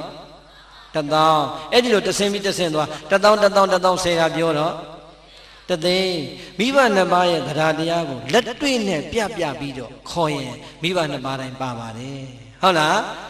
မမြင်ရသေးတယ်ဟိုဘယ်နိုင်ငံမှာဘာကြီးလုပ်နေတယ်လှူပါလားဆိုတော့အစာတွေကကစီနေတဲ့လူဘယ်လှူလိုက်မလဲမြင်နေရတဲ့ဟောဒီမှာမကွေးမျိုးကကရုဏာအသင်းပြိဿအဝေးကြီးမဟုတ်ဘူးလုပ်နေတဲ့လုပ်ငန်းတွေအများကြီးမရှိဘူးလားတခုရင်လက်ညှိုးထိုးပြပြီးတော့အဖေတို့အမေတို့လှူပါလားအဖေတို့အမေတို့ရှာထားတာတွေဘာလို့မှလည်းတည်သွားရင်ကိုယ်တော့ပါမှမဟုတ်ဘူးကျမတို့ကလည်းဝိုင်းဝန်းတာတို့ခေါ်နေတာပေါ့ရေစက်ချတာမြင်နေတာပေါ့ဒါပြောလိုက်စမ်းမအောင်မလေးလှူမှာပါဟုတ်လားအဲ့တော့ပြိဿရဲ့သားသမီးကအစည်းအရုံးကောင်းမှလည်းမိဘကပါတာအဲ့တော့သားသမီးကလည်းငြိမ်ပြီးမိတ်မလဲမလွင်တဲ့နေပေါ့သင်ရင်တို့အမွေတွေအများကြီးရတာပေါ့ဟုတ်လားအဲ့ဒီလိုလဲကြိတ်မနေရဘူးဟုတ်လားအဲ့တော့သားသမီးနဲ့မိဘစီယုံရေးကောင်းတဲ့နီးလေးတနည်းပေးခဲ့ရအောင်မလားကျုပ်ရဟန်းမတရားကျုပ်နဲ့အသက်အတူတူပဲသူကရဟန်းခန္ဓာလို့ရဟန်းမပြောတာဘုံဘုံရေးတဲ့ပိဋကတ်သုံးပုံလှူခြင်းလို့တဲ့လှူမောလို့ဟ ပြီးတော့ပါဠိတော်ထာဂရတိကဗီဒီယိုအစုံဆိုရင်ခုဆိုရင်8 သိန်းလောက်ကြတယ်ဆိုမလီကြပါစေတဲ့လှူမှာတဲ့အဖေတို့အမေတို့အတွက်ကိုလှူပေးကျင်တာတဲ့လှူပေးဆိုပြီးလှူလိုက်ဟုတ်လား8 သိန်းခွဲလောက်ကြလဲကြတော့သူကရေစက်ချတဲ့နေ့ကျတော့ဘုံဘုံတော်တဲ့ရေစက်ချတဲ့နေ့ကျရင်အဖေတို့အမေတို့ရှိကြရင်3 သိန်းပဲကုန်တယ်လို့ပြောနော်တဲ့ဟာလောကကြီးကနေတမျိုးကြီးပါလားလို့သူများတွေက3 သိန်းလူပြီးတော့30ကျွားကျင်တာလို့နေ့ညမှာ8 သိန်းခွဲကုန်တဲ့လူ3 သိန်းပဲရေစက်ချရမယ်ဆိုမဟုတ်သေးပါဘူးမဟုတ်ဘူးဘုံနဲ့အဖေအကြောင်းနဲ့သိတဲ့အတိုင်းပဲသူက3 သိန်းအထိဆိုရင်ပြုံလေးနဲ့လှူတယ်တဲ့3 သိန်းကျော်သွားရင်မကျင်တတ်ချင်ဘူးတဲ့အဲ့တော့ကဲမထူးဘူးတို့မောင်နှမပေါင်းပြီးတော့မုတ္တဝါဒကံလေးလွန်ကျူးလိုက်ကြတာဗောဆိုလားအဲ့ဒါကျုပ်ကအလူလာတဲ့နေ့ကျတော့ဒကာကြီးပြောဒကာကြီးဒီမှာကောင်းမှုရှင်ထိုးထားတာတွေ့လားဟာတပည့်တော်ကောင်းမှုရှင်ဘသူလှူထားလဲဒကာကြီးသမီးလှူထားတာလို့ဒကာကြီးအဲ့ဗီဒီယိုရောစာအုပ်တွေရောအကုန်လုံးဝမ်းဆက်မှာ3 သိန်းပဲကြားတယ်ဆိုတော့အဲ့တော့ပြိဿကြီး तू ကသဘောတွေကြားနေတာအဲ့တော့လေကဲအဖေရေစက်ချတော့ရောပြုံကြီးနဲ့ပြီးမသွားဘူးလားသာသမီလိန်မှာတော့အဖေလည်းပဲပြုံးတယ်အဲ့တော့တို့မကွေးမျိုးကဒကာဒကမတွေအဖေတို့အမေတို့ဟုတ်လား10 သိန်းလောက်တူပြီးတော့1 သိန်းလောက်ရေစက်ချတာလိုချင်လည်းကျုပ်နဲ့ညှိကျင်လာခဲ့ပါဟုတ်လားခွင်ကြည့်လို့ရပါတယ်ဟုတ်လားဟောကျုပ်တော့မဟုတ်ပါဘူးနိုင်ရေးကုညီမှုအသင်းတော့ပါကရုဏာရှင်များအသင်းကိုလူချင်းပြောတာပါဟုတ်လားအဲ့တော့ဘာပဲပြောပြိဿကြီးသာသမီပါနှပ်ဖို့မလိုအပ်ဘူးလားလိုအပ်တယ်ကျုပ်တို့ယဉ်နေတဲ့ဒကာကြီးတယောက်ရှိတယ်ဟိုးမှနေတာကောညံကုန်းမှနေတာသူ့အိမ်သွားရင်လေဒကာကြီးလမ်းစိတ်ပြတ်နေလို့ငွေ2000လောက်တော့ကျုပ်ချီးလိုက်ပါအောင်လှူလိုက်ပါအောင်ဆိုရင်လှည့်မကြည့်တော့အဲ့တော့သာသမီတွေဖုံဖုံနဲ့အားလိုက်တော့တဲ့ဆာလူခံလိုက်တယ်ပြီးတော့မှဆိုင်းဖြောလိုက်ရတာပဲဟုတ်လားသူ့အိမ်မှာဆိုင်းတယ်အများကြီးဒကာကြီးတို့စီမှာစားတဲ့ဆန်အဆင်ပြေတယ်ဗျာအကြောင်းရောင်းရင်တော့ဘယ်လိုလုပ်စားမှမသိဘူးဒီဆန်လေးများအကြောင်းလှူလိုက်တော့အာ2 အိတ်လှူလိုက်မယ်ကိုတော့2 အိတ်လှူလိုက်မယ်ဘာရမလဲအဲ့ဒီနေ့သင်္ဘောစိတ်မှာပဲထားခဲ့လိုက်တာလားဈေးကအဲ့မှာနေရတယ်အဲ့တခါကျတော့ပြိဿကြီးလူကြီးတွေကပါကြံဖန်ပြီးတော့ကစီနေတာသူတိုင်းနေမှာတိုင်းတာအဲ့တော့ငွေဆိုရင်မထိနဲ့မရဘူးရွှေဆိုရင်မထိနဲ့မရဘူးဆန်ကြတော့ရတယ်စီကြတော့ရတယ်အဲ့ဒါမနေ့ကညာစီနဲ့ဟောဆိုလဲဟောပေးမယ်ဟုတ်လားဟုတ်လားအဲ့တော့ဒုပရိသစဉ်းစားတော့နှမျောတွန့်တင်နေတဲ့မိဘ2 ပါးကိုပေးကမ်းအောင်လှူဒန်းအောင်စွမ်းဆောင်လိုက်အဲ့ဒီသားသမီးဒီအမေနှုတ်ဝန်းနဲ့အဖေချွေးဖို့ကိုအကျေဆက်နေတဲ့နံပါတ်3နီးကိုပိုင်အောင်လုပ်နေတာဟုတ်လားဒုပင်ကြီးပညာသဗ္ဗရာယသမာဓပေတိနိဝေသေတိပဋိဋ္ဌာပေတိအေးမိဘရဲ့နှုတ်ဝန်းနဲ့ချွေးဖို့ကိုကြည်အောင်ဆက်ခြင်းနဲ့ဆိုရင်တော့ပြိဿရဲ့နံပါတ်4နီးကပါလဲဆိုရင်ပညာမတတ်သေးတဲ့မိဘ2 ပါးကိုပညာဓာတ်ကြီးဖြစ်အောင်ကြိုးစားပေးပါပြိဿအမေနှုတ်ဝန်းနဲ့အဖေချွေးဖို့အကျေဆက်တဲ့နီးနောက်ဆုံးနီးသည်ပညာမတတ်သေးတဲ့မိဘ2 ပါးကိုမလုပ်ပြရမလဲပညာသင်ပေးရမှာဘာပညာသင်ပေးမလဲ ABC သင်ပေးမှာဟမ်ပြိဿပညာနဲ့ပြောနေတာလောကီပညာလောကုတ္တရာပညာမရှိဘူးလားဒီအဖေနဲ့အမေသွားပြီးခုကြမှာအာသုံးလုံးသင်လို့ရပါအောင်မလား ABC သင်လို့ရပါအောင်မလားမသင်နဲ့တော့ဟုတ်လားဟောဒီဘဝမှာတတ်သမျှပညာတွေဘလောက်ပင်တတ်ပါစေဘလောက်ပင်တော်ပါစေဝေဒုဂုံတို့ဒီဂရီတွေပရိသတ်ရဲ့ဘလောက်ပင်များပါစေတဘဝတဏ္ဍစာတော်မှမနှဲကိုဝါအောင်ရှာရတာပါဟုတ်တယ်မို့လားကဲများတို့ရတဲ့ BA BSc ပွဲရှာမနေဘူးလားတလားကိုကျွေးမနေအောင်မနဲ့စားမနေအောင်လားအဲ့တော့ပြိဿဒါကြီးကိုပညာကြီးပဲအစစ်ကြီးပဲဆိုကင်ဆုပ်မာနတွေတက်မနေနဲ့မစ္စည်းမကိုကြီးဒေါက်တာဘဏ္ဍဘွဲ့ရပြိဿအမေဘဏ္ဍဘွဲ့ရမဟောပဲနဲ့ရပါမလားဟောရတာပဲဟုတ်လားဟောမှပဲအလုပ်ဖြစ်တာဟုတ်ဒီတော့ဘုန်းကြီးလည်းပဲဘွဲ့ရတော့လဲဟောမှအလုပ်ဖြစ်တာလူလည်းပဲဘွဲ့ရလဲအလုပ်လုပ်မှစားရတာပဲဒီတော့ဒီပညာကိုပညာအစစ်လို့ပြောလို့ရပါမလားသို့တော့လောကအနေနဲ့ဆိုရင်မပြည့်စုံလို့ရပါမလားသို့တော့ပြိဿဒီလောက်နဲ့ယက်ထားလို့မပြီးဘူးအမေတို့အဖေတို့ရဲ့ယုတ်တရားနာတရားမှာဝိပဿနာတရားမှာမရှုပွားသေးရင်ဝိပဿနာဉာဏ်ဆိုတာလဲနှလုံးသားထဲမှာပေါ်လာမှာမဟုတ်ပါဘူးအဲဒီကတစ်ဆင့်မြင်အောင်ကျင့်လိုက်တဲ့မဉဏ်ဘုံဉာဏ်ပညာဆိုတာလဲမိဘ2 ပါးရဲ့အသိဉာဏ်ထဲမှာတွေ့မှာမဟုတ်ပါဘူးတဲ့ဒါကြောင့်အဖေတို့အမေတို့ရဲ့နှလုံးသားမှာဝိပဿနာဉာဏ်မဉဏ်ဘုံဉာဏ်တရားကောင်းတွေတွေ့ဖို့ရန်အတွက်မိဘ2 ပါးကိုတရားအားထုတ်နိုင်အောင်စီစဉ်ပေးပါဟုတ်လားမိဘ2 ပါးကိုတရားအားထုတ်နိုင်အောင်တရားတွေနာနိုင်အောင်တရားသူတရားမြတ်တွေရအောင်ကြိုးစားပေးလိုက်တဲ့သာသမီမ မိဘနှစ်ပါးရဲ့နှလုံးသားမှာတရားတွေတည်သွားပြီခိုင်သွားပြီဆိုရင်အဲ့ဒါအမေလိုဖို့နဲ့အဖေချွေးဖို့ကိုကြည်အောင်ဆက်လိုက်တဲ့သာသမီပြီးသားသွားပြီတဲ့ကဲတို့တရားနာပရိသတ်တွေအမေနဲ့အဖေကိုတရားစခန်းဘယ်နှခါပို့ပြီးပြီလဲလူ1000ကျော်လောက်ကဖြန်တော့မဖြစ်ဘူးအမေနဲ့အဖေကိုလည်းတရားစခန်းတစ်ခါမှမပို့သေးပါဘူးတပည့်တော်တို့ကလည်းမသေးသေးဘူးထင်လို့သွားဖို့တော့မစင်စားသေးပါဘူးဟုတ်လားအဲ့တော့ပြိဿစဉ်းစားနော်မိဘနှစ်ပါးရဲ့ဘဝဟာကိုယ့်ကိုလူလားမြောင်အောင်လှုပ်ကြွေးခဲ့ပြီးပညာတတ်အောင်သင်ပေးခဲ့ပြီးအိမ်တော်ရသားတွေချပေးခဲ့ပြီး60ကျော်လာတဲ့အမေနဲ့အဖေရဲ့ဘဝမှာဘဝတန်တရာခရီးအတွက်အမြဲဆုံးဖြစ်တဲ့ဝိပဿနာတရားလေးမှာအာထုတ်ခွင့်ရမသွားဘူးအာထုတ်ခွင့်ရအောင်စီစဉ်မပေးလိုက်နိုင်ဘူးဆိုရင်ပြိဿအမေအဖေသေးလို့ငုန်းနေတာအလကားပဲဟုတ်တယ်မလားဒါကြောင့်မိဘနှစ်ပါးရဲ့နှလုံးသားမှာတရားတရားမရှိရင်တရားတရားတွေတည်လာအောင်သီလတွေမရှိရင်သီလတွေပြည့်စုံလာအောင်ပေးကမ်းစွန့်ကြဲတဲ့စိတ်ဓာတ်တွေမပေါ်ရင်ပေးကမ်းစွန့်ကြဲခြင်းလာအောင်ဝိပဿနာတရားတွေအာမထုတ်ခြင်းသေးရင်ဝိပဿနာတရားတွေအာထုတ်ဖြစ်အောင်ကြိုးစားပေးမယ်ဆိုရင်နဲ့အမေနိုဘိုးနဲ့အဖေချွေးဘိုးကိုကြည်အောင်ဆက်လိုက်တဲ့သာသမီပြီးသားပါပြီဟုတ်လားဘေကဝေပရိသတ်လေးပါးจิตသားจิตသမီးတို့ဣဒဝတ္တဤမြတ်သောတည်မြဲခြင်းခိုင်မြဲခြင်းတို့ဖြင့်မာတာပိတရံမိဘနှစ်ပါးတို့ရဲ့အပေါ်မှာဝါမိဘနှစ်ပါးတို့ကိုဟောကတေစာကျေးဇူးတွေပြန်လဲပေးဆက်ပြည်တည်လဲဟောတိဖြစ်ပါပေပฏิကတေစာမိဘနှစ်ပါးရဲ့ကျေးဇူးတွေကိုအတုတ်တပံပြန်လဲပေးဆက်ပြည်တည်လဲဟောတိဖြစ်ပါပေ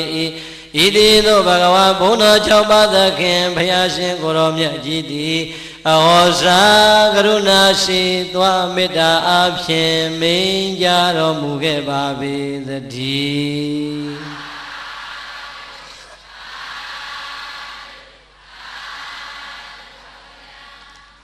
ပရိသတ်ကြီးကျမ်းဖန်ပြီးသာဓုခေါ်လိုက်ရတာဟုတ်လားဘယ်နှချက်ပြီးသွားပြီလဲဘယ်နှချက်ပြီးသွားပြီလဲစောစောဘယ်နှချက်ပြီးသွားပြီလဲနှစ်ခုပေါင်းတော့အတိတ်ပြီးတာမဟုတ်ဘူးနော်တကယ်ဖျားစုပြောတာဟုတ်လား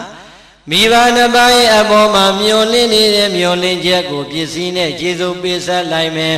မိဘနှစ်ပါးရဲ့အပေါ်မှာတရားသီလစာကပညာတွေခိုင်မြဲအောင်ကြိုးစားလိုက်မယ်ဆိုရင်အဲ့ဒီသာသမီအမေနဲ့အဖေကိုပစ္စည်းနဲ့လည်းကျေစုပေးဆက်ရရောက်တယ်တရားဓမ္မနဲ့လည်းကျေစုပေးဆက်ရရောက်ပါတယ်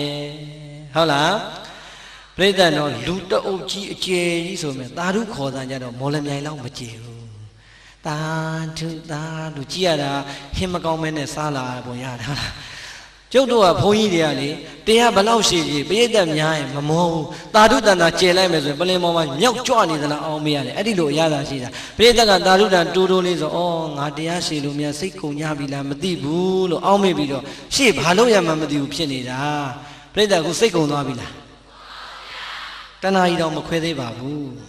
ဟုတ်လားအဲ့တော့ပရိသတ်ကကြဲကြဲလေးသာဓုမရောရင်ပလင်မွားဘုန်းကြီးကအမောဖောက်လာပြီးတော့ဆင်းပြေခြင်းစိတ်ပေါက်လာတာ3နာရီဆိုမှတနာရီခွဲနဲ့ပြန်သွားလိုက်ပါဟုတ်လားအဲ့တော့အယောကောင်းမှအမောတတ်တာဟုတ်လားခင်ဗျားတို့ကဒါမကွေးမြို့ပေါ်မလို့လားမသိဘူးကျွတ်တို့ဝမ်းနဲ့မြို့လေကျွတ်တို့ရွာတွေမှာတရားဟောရင်ဒါအကြီးဖို့ကောင်းတာဟုတ်လားဟာဘာတွေပါလာလဲမလဲပဲရှိတဲ့လူကပဲတောင်းလိုက်ရှေ့မှာချတာဘုန်းကြီးရှိမှာပဲတောင်းနေဆန်တောင်းနေကြက်သွန်တောင်းနေရှိတာတဲ့ကိုငွေဥသီးတွေရောအကုန်လုံးယူချတာဆန်တောင်းနေရောအဲ့တော့ကျွတ်တို့ဒေသမှာပြောပါတယ်ဒကမာကြီးတယောက်ကတရားပွဲကျင်းပတာဥဆောင်တာပေါ့လေကဲညကြရင်လာခဲ့ကြအောင်ဘာတိန်ထောတိန်ဝင်ထွက်မိုးလင်းရတဲ့တေဝါလုံးပတ်ပြီးတော့စီယုံလိုက်တာပြိဿရဲ့ညတရားပွဲလာရောက်သွားတယ်သူအိမ်မပြန်သေးဘူးအဲ့တော့တရားပွဲအချိန်လေးရောက်ရွာတွေကလာကြတာပေါ့ဆန်တောင်းစီတောင်းပဲတောင်းငရုတ်ဒီသူ့ဟာနဲ့သူတောင်းလေးတွေနဲ့လာကြတာပြီးတဲ့အခါကျမှခောဘကဘာလို့လဲဆန်အောင်ဆန်ရင်ပဲကိုပဲရင်ငရုတ်ချင်းကြက်သွန်ကျက်ရောပြီးအိတ်တွေပိုင်းနဲ့ထက်ပြီးတော့မှကားပေါ်တင်ပေးလိုက်ရတာဟုတ်လား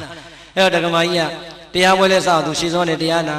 တနေ့အကုန်လုံးသူကလည်းပင်ပန်းထားတော့စိတ်ကလည်းပြင်းနေတဲ့အခါဘုန်းကြီးကိုကြည့်ဟုတ်လားဘုန်းကြီးကလည်းအဲ့ဒီနေသူ့တရားသူမှန်မှန်ဟောတာပါပဲဟောနေတဲ့အချိန်ကျမှဒကမာကြီးကတရားနဲ့စိတ်မပါပဲဟိုတွေးနဲ့ဘာတွေးတော့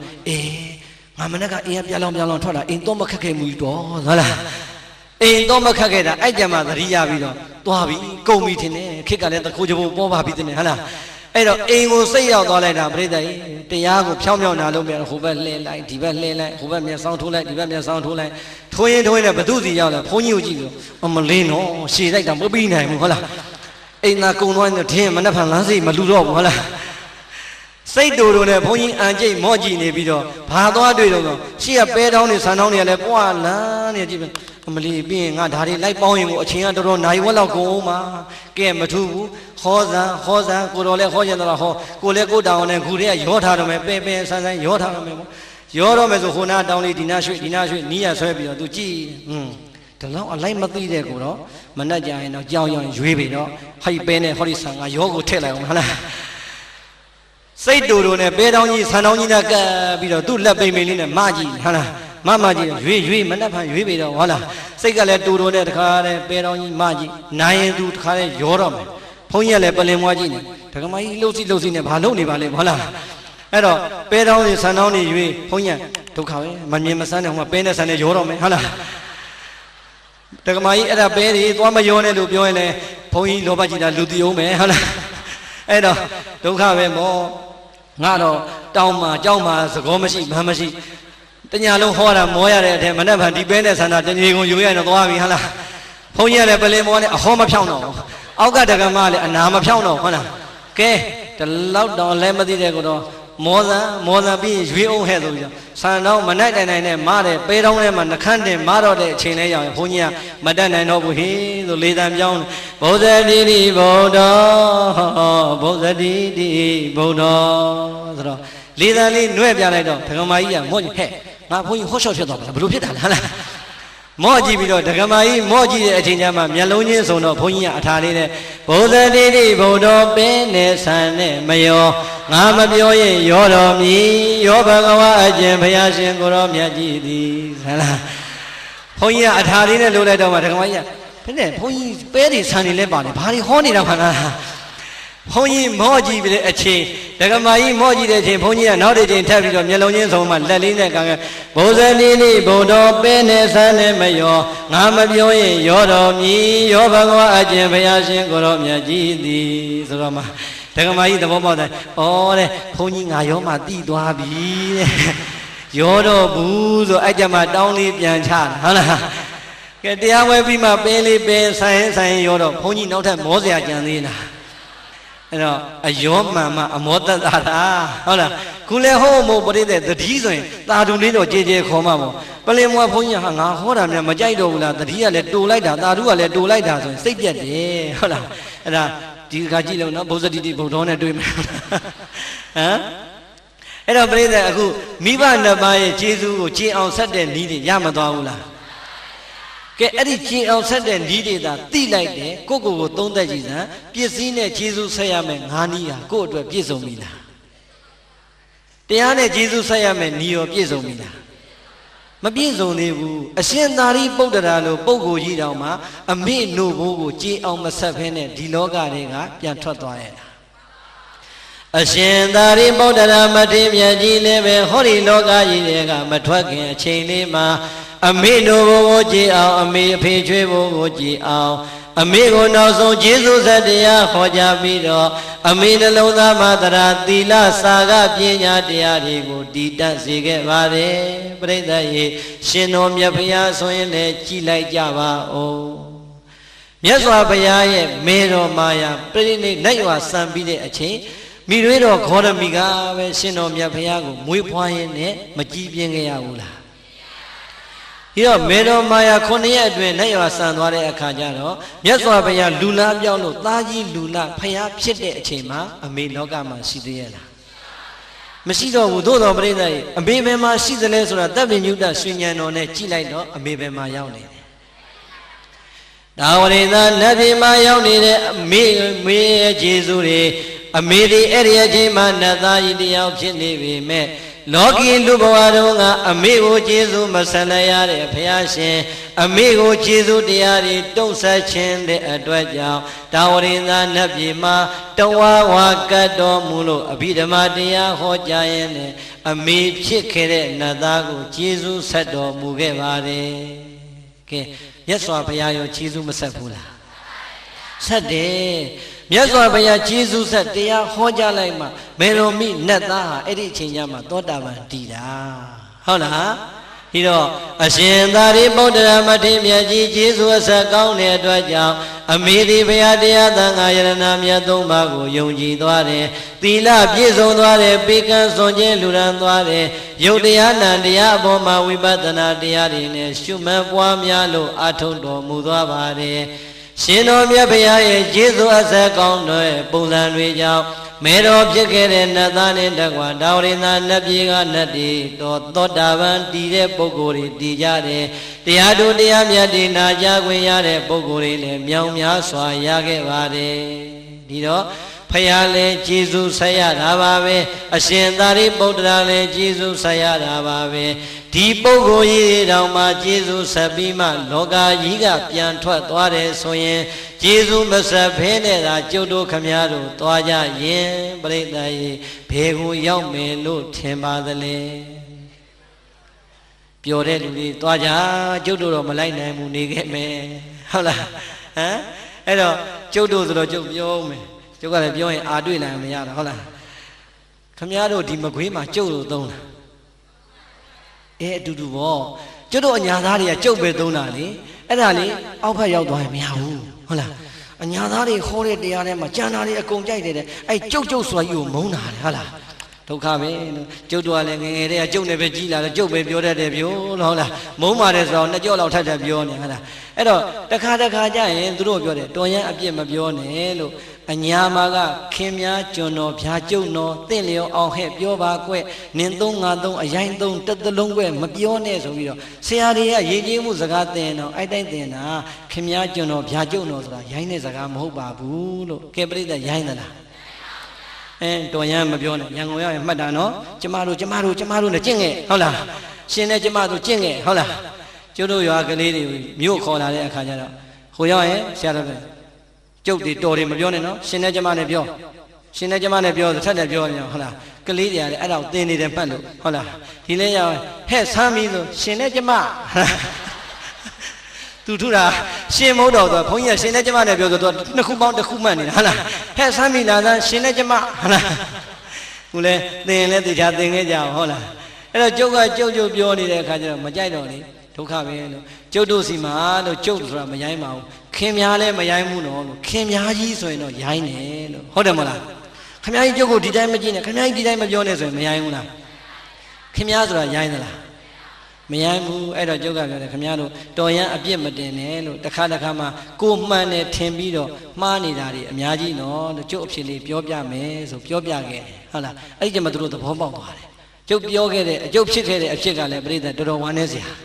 ဦးဇင်းက95ဟိုးချင်းပြည်နယ်ပလက်ဝသာသနာပြုသွားသေးတယ်အဲပလက်ဝမှာဘာတွေရှိလဲခမီးလူမျိုးတွေချင်းလူမျိုးတွေမီဇိုလူမျိုးတွေတက်လူမျိုးတွေအဲ့လိုလူမျိုးတွေများတာအဲ့တော့လူမျိုးတစ်မျိုးရဲ့စကားပေါ့လေအဲ့ဒီလူမျိုးတစ်မျိုးရဲ့စကားကိုကျုပ်ကသင်လိုက်တာမသင်လို့လည်းမရအောင်အဲ့ဒီလူမျိုးတွေအဲ့ဒီပလက်ဝမြို့မှာကြီးစိုးတဲ့အခါကျတော့ကျုပ်ကနေเจ้าမှာเจ้าသားလေးတွေလည်းအဲ့ဒီလူမျိုးတွေပဲကျုပ်မွေးတာဒီတော့ဖြစ်ပုံကပြိတ္တကြီးလူမျိုးကြီးခေါင်းဆောင်တခါကြီးရဲ့သမီးကကျောင်းဆရာမအကုန်လုံးပြောရင်တော့အပြိုကြီးဟုတ်လားသူကလည်းကျောင်းဆရာမပြိုကြီးတစ်မျိုးလုံးကိုဩဇာညောင်းတယ်သူ့ကိုကြောက်နေရတာအဲကျုပ်ကလည်းဒီကခတ်စွာသွားကိုတော့ဟိုမှာယဉ်ကျေးမှုသင်တန်းတွေပေးတရားတွေဟောဆိုတော့တခါတည်းယဉ်ကျေးမှုသင်တန်းပေးတဲ့အချိန်ပဲသူကလေဒီဘုန်းကြီးလာတာလေဖောင်စွာလုံးနေဆိုပြီးတော့ကလေးတွေကိုကျုပ်ယဉ်ကျေးမှုသင်တန်းပေးတဲ့စနေတနင်္ဂနွေကိုကျူရှင်မတက်မနေရကျူရှင်မတက်တဲ့လူစာမျိုးချပြမယ်ဆိုတော့ပြိတ္တကြီးကျုပ်မှာစာမျိုးချတယ်မှမရှိပဲသူရှိတယ်သူစီပဲသွားကြတာပေါ့ကျုပ်ဟာငါကလေးတွေပဲရောက်ကုန်တယ်ဆရာမအားတဲ့ကျူရှင်မတက်ရင်စာမျိုးချပြမယ်ဆိုတော့တဲ့တပည့်တို့အိုက်ပဲသွားတော့မယ်ဆိုဟာဆရာမဒါတက်ငါ့ကိုညစ်ပတ်တာပဲအဲ့နဲ့မထူးကျုပ်ကလည်းမာယာကောင်ဘာညာကုန်လို့စီဝေးထိုင်ပြီးတော့ဒါကျုပ်ရက်ကိုတော့မလုပ်ကြပါနဲ့ကျုပ်ကိုပေးပါဆိုမေတ္တာရက်ခံတော့မာယာကဥက္ကဋ္ဌရက်လေဆရာမအားတဲ့ကို့အလုပ်ကိုလုပ်ပါဒါမှန်ပါတယ်ဆရာမစနေတနင်္ဂနွေဘယ်တော့စာသင်မှုလို့ဒီစာသူ့ဟာသူဆရာတော်သူ့အလုပ်သူလုပ်ပါစေဆိုတော့ကျုပ်ကနိုင်သွားတယ်ပေါ့နိုင်သွားတယ်ပြိတ္တကြီးကျုပ်စာသင်ခွင့်တော့ရတော့တယ်ဆရာမနဲ့ကျုံနေရတော့ရှင်ခန်းကိုပြတ်ရောက်တခါဟုတ်လားမြို့လေးကတစ်မြို့လုံးမှာလမ်းတစ်လမ်းနဲ့ရှိတယ်ကျုပ်ကကျောင်းကထွက်လာရင်ဒီလမ်းသူကအရင်ထွက်လာရင်ဒီလမ်းသူကယုံလာရင်ဒီလမ်းကျုပ်ကကျောင်းလာရင်ဒီလမ်းဆိုကျုပ်တို့နှစ်ယောက်များဘလောက်မေတ္တာရှိဆိုကျုပ်ကိုမြင်ပြီဆိုရင် तू ကနီးရအိမ်ဝင်သွားတာဟုတ်လားကျုပ်ကလည်းသူ့မြင်တာနဲ့နီးရနေဝင်ချပါလားတခါတည်းက तू သွားတော့ပြီကိုသွားတော့ပြီလို့ထွက်အတက်ပြန်ဆုံးနေတာအဲ့ဒါလောက်ဒီမေတ္တာရှိတာ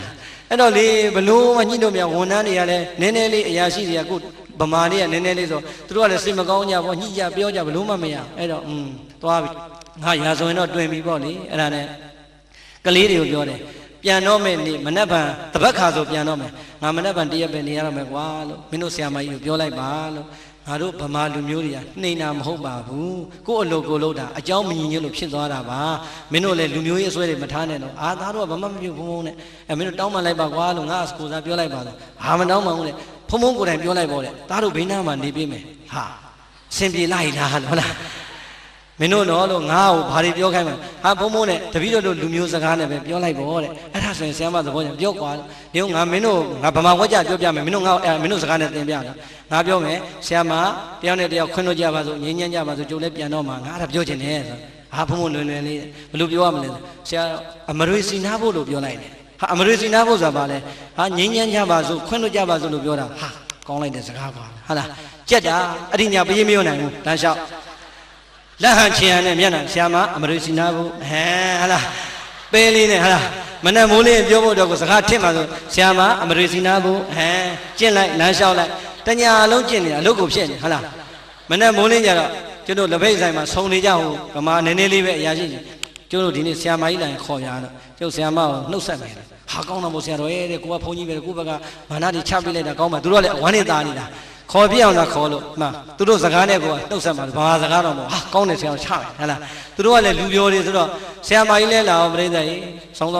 ာလဲလာဆရာမလာအောင်နဲ့သူတို့လည်းခေါ်တော့လာတော့ရာရှိတွေဆိုတော့ဒီမှာတဲ့ဆရာတော်ကမနှက်ဖန်ပြန်တော့မှမလို့နှုတ်ဆက်မလို့တဲ့ကိုကလည်းပြုံးပါပဲမာနကိုအပြတ်ချထားတာဆရာမရဲ့လို့ကျိုးတို့လည်းဗာမုတ်တဲ့ကိစ္စလေးနဲ့ဗုဒ္ဓဘာသာချင်းချင်းမကောင်းပါဘူးလို့ကျိုးလည်းမနှက်ဖန်ပြန်တော့ဆရာမလို့တယောက်နဲ့တယောက်ဒီလိုကြီးခွဲရတာမကောင်းပါဘူးလို့ကျုပ်ဆရာမဟုတ်လို့ဆရာမတို့စကားလေးနဲ့ပဲနှုတ်ဆက်ပါမယ်အမရိစီနာဘူးဟုတ်လားလက်ဖက်ရည်ဆိုင်မှာခုံနေပဲလေးနဲ့အမရိစီနာဘူးဆိုလွှဲတာလားအမလေးပရိသတ်ငင်းငင်းရေးရတယ်မထင်တော့ဖုံဖုံတော်ဆိုပြီးတော့ဟာလက်ညှိုးကြီးထိုးပြီးအင်းကျိတ်ပြီးဆောင်းနဲ့ထွက်တော့ဟာသွားပြီလို့ကိုကလည်းဒေါကန္တာပေါ့ဟာဆရာမရိုင်းလိုက်လားကွာလို့ချင်းချင်းနဲ့မေတ္တာကြီးတောင်းပန်တာတော့မှငါလာပြီးစော်ကားမော်ကားလှုပ်သွားရဆိုလေဟာဖုံဖုံအဲ့ဒါဘာပြောလိုက်တာလဲဟာဒါငင်းငင်းကြပါဆိုခွင့်လို့ကြပါဆိုလို့ပြောတာပေါ့လေကျုပ်ကလည်းချင်းချင်းနဲ့ရှင်းပြနေတော့နောက်ကလက်ဖက်ရည်ပြောတဲ့ကောင်နဖူးပုတ်ပြီးထွက်လာဟာဖုံဖုံလှုပ်ချလိုက်ပြန်ပြီတဲ့ဟာဘာဖြစ်တယ်တော့ဟာကြီးကောင်လို့ဟာဖုံဘာလို့အဲ့လိုသွားပြောတာလဲဟာမင်းညာငါတပည့်တွေမှာငါသင်တန်းတက်ထားတာတညာလုံးကျင့်ထားတာဒါအမရိစီနာဖို့ဆိုငြိမ်းချမ်းကြပါဆိုခွင့်လို့ကြပါဆိုမဟုတ်ဘူးလားဆိုဟုတ်တယ်လေတဲ့ဟာဟုတ်တာဘာလို့သွားတော့စေတော့ဟုတ်တယ်ဆိုတာကမဟုတ်ဘူးတဲ့ဟာမင်းဥစ္စာရှုပ်ကိုဟုတ်တယ်မဟုတ်ဘူးဆိုဘာတော့ဟာမင်းဆိုဟုတ်တယ်ဆိုတာဖုံဖုံနဲ့တပည့်တော်နဲ့ဆိုရင်တော့ဟုတ်တယ်တဲ့တပည့်တော်တယောက်တယောက်ရံဖြစ်ပြီလားအမရိစီနာဖို့တကယ်ကြီးခွင့်လို့ကြပါဆိုငြိမ်းချမ်းဆိုဟုတ်တယ်အေးအဲ့ဒါငါပြောတာဒကမတွေနဲ့ကြတော့အဲ့လိုမရဘူးအဲ့လိုပြောလို့မရဘူးတဲ့ဟာဒကမတဲ့ဆိုဘာတိတ်ပဲထွက်တယ်အတူတူနေရအောင်လို့ပြောတာတဲ့အမလေးမားလိုက်ပုံအဲ့တော့ဟိုမှာအပြိုကြီးသွားအတူတူနေရအောင်ဆိုတင်းပြီပေါ့ဟမ်ပြောတဲ့လူကလည်းကြည်ဟိုဒီမှာဘာမှမရှိတဲ့ဟိုမှာကြုံသွားအဲ့ဒါဟောအန်ကျိတ်သွားတာတော်သေးတာငါကံကောင်းတာပဲလို့ယူနေဘက်ကလည်းမပေါက်ခဲ့တာတော်သေးတယ်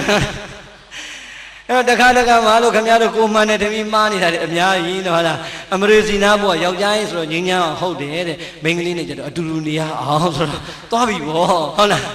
းအဲ့ဒါကြောင့်ရန်ကုန်ရောက်ရင်အချင်းကြီးပြောနော်ရှင်နဲ့ကျမပိုင်းမလုံးနဲ့ဟုတ်လာ